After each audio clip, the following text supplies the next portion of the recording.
സന്നിധി തന്നിൽ നായക. ദൈവകൽപ്പനയും യേശുവിലുള്ള വിശ്വാസവും കാത്തുകൊള്ളുന്ന വിശുദ്ധന്മാരുടെ സഹിഷ്ണുത കൊണ്ട് ഇവിടെ ആവശ്യം. വെളിപാട് പുസ്തകം 14 അധ്യായം അതിൻ്റെ 12 തിരുവചനം.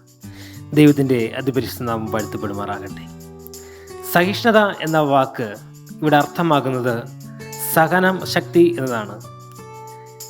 ദൈവത്തിൻ്റെ വിശുദ്ധന്മാർ ആരാണ് എന്ന് ചോദിച്ചാൽ, അവസാന കാലഘട്ടത്തിൽ മൃഗത്തിൻ്റെയും അതിൻ്റെ പ്രതിമയുടെയും ദുഷ്ഭരണകാലത്ത് അവരുടെ പീഡനങ്ങളൊക്കെയും സഹിച്ച് അന്ത്യത്തോളം സഹിച്ച് വിജയിച്ച് നിൽക്കുന്നവരാണ് വിശുദ്ധന്മാർ എന്ന് തിരുവചനം നമ്മളെ ഓർമ്മപ്പെടുത്തുകയാണ്. ഇപ്രകാരമാണ് നമുക്ക് പീഡനങ്ങൾ സഹിക്കാൻ സാധിക്കുന്നത്.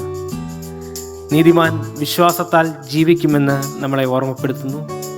സങ്കീർത്തനങ്ങൾ 119:172 നിന്റെ കൽപ്പനയൊക്കെയും നീതിയാണ് എന്ന് നമ്മളെ ഓർമ്മപ്പെടുത്തുന്നു.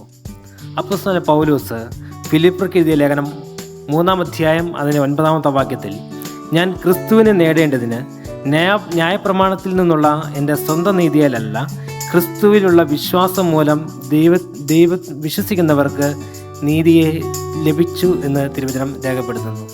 നമ്മുടെ വിശ്വാസം മൂലമാണ് നീതി ലഭിക്കുന്നതെങ്കിൽ, നമ്മുടെ വിശ്വാസം മൂലമാണ് ദൈവത്തെ അനുസരിക്കുന്നതിനുള്ളതായ സഹിഷ്ണുത ലഭിക്കുന്നതെങ്കിൽ, ക്രിസ്തുവിൽ നാം വിശ്വസിക്കുകയാണെങ്കിൽ ആ വിശ്വാസം മൂലം നമുക്ക് അന്ത്യസമയങ്ങളിൽ ദുഷ്കാലഘട്ടത്തിൽ വിജയം നേടുവാനും സഹിഷ്ണുത നേടുവാൻ സാധിക്കുമെന്ന് നമ്മളെ ഓർമ്മപ്പെടുത്തുന്നു.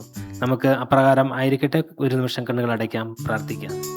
ക്രിസ്തുയേശുവിൽ ഞങ്ങൾ അളവ് കൂടാതെ സ്നേഹിക്കുന്ന ഞങ്ങളുടെ സ്വർഗീയ വാഴ്ത്തപ്പെട്ട ദൈവമേ, ഇന്ന് പ്രഭാതത്തിൽ ഞങ്ങൾ കേട്ടതുപോലെ അന്ത്യത്തോളം സഹിഷ്ണുതയുള്ളവരായിരിക്കും തൊകണം സഹായിക്കുമാറാകണമേ.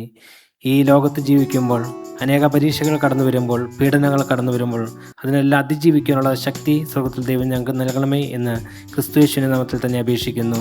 ആമേൻ.